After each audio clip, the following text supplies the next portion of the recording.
আল্লাহ তাআলা মুসা আলাইহিস সালামকে বললেন, মুসা তুমি যে বলছো তুমি জ্ঞানী না, তুমি জ্ঞানী না, তোমার চেয়ে বড় জ্ঞানী আছে। মুসা আলাইহিস সালাম বলে, তাই নাকি? আমার চেয়ে বড় জ্ঞানী কে? দুই সাগর বা দুই নদীর মিলনস্থলে যাও, ওখানে আমার এক বান্দা আছে তোমার চেয়েও জ্ঞানী। উনি গেলেন, যে দেখে সুরঙ্গ, ঢুকে দেখে চাদর গায়ে দিয়ে এক লোক শুয়ে আছে। তো চাদরের ভিতর থেকে উনি বলে, মান আন, তুমি কে? মুসা আলাইহিস সালাম বললেন, আনা মুসা, আমি মুসা। কেন এসেছো? বলতেছে, আপনার কাছ থেকে কিছু শিখতে আসছি। আল্লাহ বলছে, আপনি নাকি সবচেয়ে বড় জ্ঞানী। বলতেছে, না, তুমি আমার জ্ঞান নিতে পারবে না, ওই ধৈর্য শক্তি তোমার নাই। মুসা আলাইহিস সালাম বললেন যে, আপনি যে কোনো শর্তে আমাকে একটু রাখেন কয়েকদিন আপনার সাথে, আমি রাজি।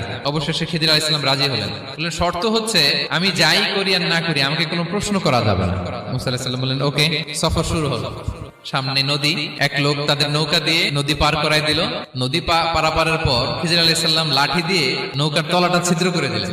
মুসা আলাইহিস সালাম বললেন, ইন্না লিল্লাহি, এটা আপনি কি করলেন? খিজির আলাইহিস সালাম বলছে, এই যে আমি বলছিলাম না তুমি ধৈর্য ধারণ করতে পারবে না, যাও, তোমার রাস্তায় তুমি, আমার রাস্তায় আমি। মুসা আলাইহিস সালাম আবার ক্ষমা